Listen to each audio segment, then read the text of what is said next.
Hello friends, welcome to AshVal சமையல். இன்றைக்கி நம்ம பார்க்க போகிற ரெசிபி குக் வித் கோமாளி ஷோவில் கனி அப்படிங்கிறவங்க செஞ்ச ஸ்டஃப் பிரெட் பால்ஸ் ரப்டி. வாங்க அதை எப்படி செய்கிறதுன்னு பார்க்கலாம். இதுக்கு ஒரு அடிகனமான பாத்திரத்தில் 1 லிட்டர் பால் எடுத்திருக்கேன். இது நல்லா திக்கான பாலாக நான் எடுத்திருக்கேன். ஃபுல் க்ரீம் மில்க் எடுத்திருக்கேன். எடுத்து இது நல்லா நம்ம கொதிக்க விடலாம். இப்போ பால் நல்லா கொதிச்சு வர ஸ்டேஜில் இதில் நல்லா 2 பிஞ்சு குங்குமப்பூ சேர்த்துக்கிறேன். இந்த குங்குமப்பூ தான் வந்து உங்களுக்கு அந்த பாலுக்கு வந்து அந்த ரப்டிக்கு வந்து அந்த கலர் கொடுக்குறது. இப்போ இதில் வந்து சைட்லலாம் படியும் இல்லையா ஏடு, எல்லாத்தையுமே எடுத்து பால்குள்ளாரே விட்டுறணும். பாருங்கள், சைடில் படிகிறது, பாலில் படிகிற ஏடு. இது வந்து கொஞ்சம் மீடியம் ஹீட்டில் வச்சு நீங்கள் கொதிக்க வைக்கும் போது ஏடு படிஞ்சுக்கிட்டே இருக்கும். பாருங்கள், இது ஒரு 25 நிமிஷமாக கொதிச்சிட்ருக்கு. இந்த அளவு சுண்டி வந்திருக்கு. அதே மாதிரி ஏடெல்லாம் எடுத்து பால்லே விட்டுருங்க. எடுத்து விடணும் ஏடு. பாருங்கள், இது ஒரு 40 நிமிஷம் ஆயிருக்கு. இப்போ இந்த ஸ்டேஜில் ஒரு 1/4 கப்பு சுகர் சேர்த்துக்கிறேன். சேர்த்து அதையும் சேர்த்து நல்லா கலந்து விட்டுருங்க. பாருங்க, இந்த ஸ்டேஜில் பார்த்தீங்கன்னா உங்களுக்கு வந்து ரப்டி வந்து ஃபினிஷிங் ஸ்டேஜுக்கு வந்துருச்சு. இந்த ஸ்டேஜில் பார்த்தீங்கன்னா இந்த ரப்டி ஃபுல்லாகவே பார்த்தீங்கன்னா வெறும் ஏடாக தான் இருக்கும். அந்த அளவு நீங்கள் எல்லாத்தையுமே சைடில் இருக்கிறது எல்லாத்தையுமே நீங்கள் நல்லா ஸ்க்ராப் பண்ணி உள்ளரே விட்டுறணும். பாருங்க, நான் பால் எடுத்து காமிக்கிறேன் பாருங்க. அதில் வெறும் ஏடு தான் எவ்வளோ இருக்குது பாருங்க. இந்த அளவு வரணுங்க.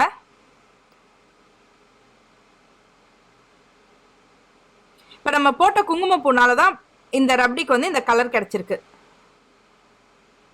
பாருங்கள், நல்ல சுண்டி வந்து இப்போ ரப்டி வந்து ரெடி ஆயிடுச்சு. இப்போ இதில் வந்து நம்ம என்ன பண்ணுறோம், ஒரு 2 டேபிள் ஸ்பூன் அளவு முந்திரி பருப்பு, அதை நல்லா இந்த 1 2மா உடச்சி இதில் நம்ம சேர்த்துக்கிறோம். இது வந்து பார்த்தீங்கன்னா ஆப்ஷனல் தான். நீங்கள் முந்திரி பருப்பு சேர்க்கணுன்னு கூட அவசியம் கிடையாது. ஆனால் சேர்த்திங்கன்னா செம டேஸ்ட்டாக இருக்குங்க, ரொம்ப டேஸ்ட்டாக இருக்கும். சேர்த்து அதையும் நல்லா கலந்து விட்டுருங்க. அவ்வளோதாங்க, உங்களோட ரப்டி ரெடி ஆகிடுச்சு. இப்போ இதை நம்ம பவுலில் எடுத்து நம்ம ரெஃப்ரிஜிரேட் பண்ண வேண்டியதா. இதை நீங்கள் ஃப்ரிட்ஜில் வச்சுடுங்க.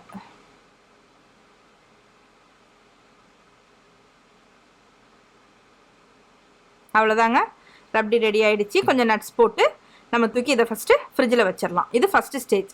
அடுத்து இப்போ நம்ம பண்ண போகிறது வந்து ப்ரெட்டு ரெடி பண்ணிக்கலாம். அதுக்கு நான் வந்து இதில் வந்து மில்க் ப்ரெட் தான் எடுத்திருக்கேன், ஒயிட் ப்ரெட். அதை ஃபஸ்ட்டு நம்ம பட்டரில் டோஸ்ட் பண்ணி எடுத்துக்கலாம். நான் ஒரு 15 ஸ்லைசஸ் இந்த மாதிரி நான் அந்த சைடில் உள்ள க்ரஸ்டெல்லாம் கட் பண்ணி எடுத்துட்டு ஒரு 15 ஸ்லைஸு இந்த மாதிரி நான் ரோஸ்ட் பண்ணி எடுத்துக்கிறேன் பட்டரில்.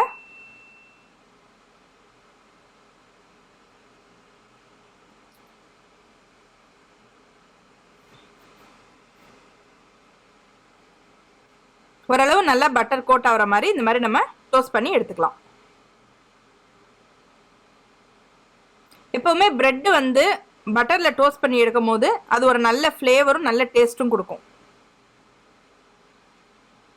என்னோட 15 ஸ்லைஸையும் நான் இந்த மாதிரி எடுத்துக்கிறேன்.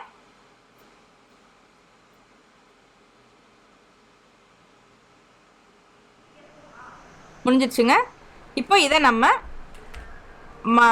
மாவு மாதிரி பிசைஞ்சு நம்ம எடுத்துக்க போகிறோம். இப்போ இதில் நான் ஒரு 1.5 ஸ்பூன் அளவு பட்டர் சேர்த்துக்கிறேன். இது ஆப்ஷனல் தான், ஆனால் சேர்த்திங்கன்னா நல்லாயிருக்கும், ஃப்ளேவர் நல்லாயிருக்கும்.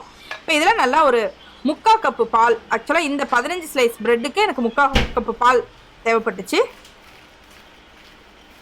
அதாவது 3/4 கப் மில்க், அது காய்ச்சி ஆற வச்ச பால் சேர்த்து இந்த மாதிரி மாவு மாதிரி பிசைஞ்சுக்கோங்க. இப்போது இதை ஸ்டஃபிங்க்கு பார்த்தீங்கன்னா நான் வந்து பாதமும் பேரிச்சம்பழமும் நான் எடுத்திருக்கேன். இது வந்து ஷோவில் பார்த்தீங்கன்னா அவங்க உள்ளார என்ன ஸ்டஃப் பண்ணணும்னு சொல்லியிருக்க மாட்டாங்க. அதனால் இது வந்து என்னோடய ஆப்ஷனுக்கு நான் எடுத்துக்கிட்டேன். இப்போ நான் ஒரு சின்ன லெமன் சைஸுக்கு ப்ரெட் எடுத்துக்கிறேன். எடுத்து இதில் இப்போ நடுவில் சின்ன குழி மாதிரி பண்ணிவிட்டு நம்ம இப்போ கட் பண்ணி வச்சுருக்கோம் இல்லையா பாதமும் பேரிச்சம்பழமும், அதை உள்ளார நம்ம வச்சுக்கலாம். வச்சு இந்த மாதிரி க்ளோஸ் பண்ணி ஒரு பால் மாதிரி ரெடி பண்ணிக்கோங்க. ஒரு சின்ன லெமன் சைஸ் எடுத்துக்கோங்க. இந்த மாதிரி நான் என்னோட மொத்த ப்ரெட்டையுமே வந்து நான் வந்து உருட்டி எடுத்துக்கிறேன். நான் இன்னொன்று கூட காமிக்கிறேன் பாருங்கள்.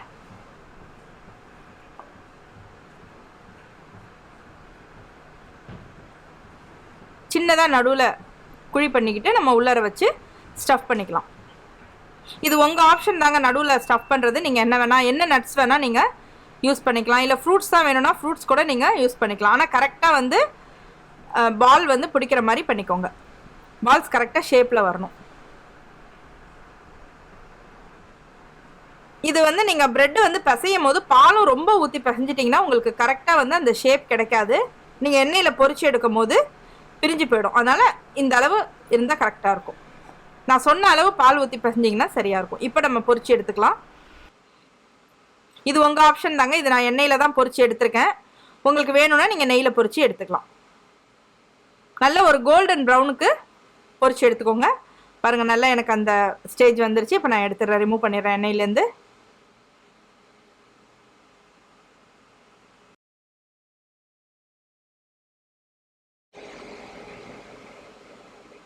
சூப்பராக ரெடி ஆயிடுச்சு. இப்போ நமக்கு ரப்டியும் ரெடி, நம்மளோட பிரெட் பால்ஸும் ரெடி. இப்போ நம்ம பிளேட்டிங் பண்ணிடலாம். இப்போ நான் ஃப்ரிட்ஜில் வச்சுருந்தேன் இல்லையா, அது ஒரு எப்படியும் ஒரு 20 to 25 மினிட்ஸ் ஃப்ரிட்ஜில் இருந்திருக்கும் என்னோடய ரப்டி. பாருங்கள், இந்தளவு திக்னஸ் கொடுத்துருக்கு. இப்போ இதை நான் என்னோடய ஃபஸ்ட் லேயராக போட்டுடுறேன். இதுக்கு மேலே நான் பண்ணி வச்சுருந்த ஸ்டஃப்ட் பிரெட் பால்ஸை பிளேட் பண்ணிக்கிறேன். உண்மையிலுமே இந்த டிஷ் செம்ம சூப்பராக இது அவங்களோட ஓன் டிஷ் அப்படின்னு சொல்லியிருந்தாங்க. இதே மாதிரி பிரெட் பால்ஸ் பண்ணிட்டு கூட நம்ம சுகர் சிரப்பில் போட்டோன்னா பிரெட் குலோப் ஜாமுன். அவ்வளோதாங்க, சூப்பரான stuffed bread balls rabri ready. இது நீங்கள் வீட்டில் செஞ்சு பாருங்கள். கண்டிப்பாக உங்கள் எல்லாருக்குமே இது ரொம்ப பிடிக்கும். இந்த வீடியோ உங்களுக்கு பிடிச்சிருந்ததுன்னா லைக் பண்ணுங்கள், ஷேர் பண்ணுங்கள், கமெண்ட் பண்ணுங்கள். நீங்கள் ஃபஸ்ட் டைம் பார்க்குறவங்களா இருந்தால் என்னோட சேனலுக்கு சப்ஸ்கிரைப் பண்ணுங்கள். பக்கத்தில் இருக்க பெல் பட்டனையும் ப்ரெஸ் பண்ணிக்கோங்க. தேங்க்யூ.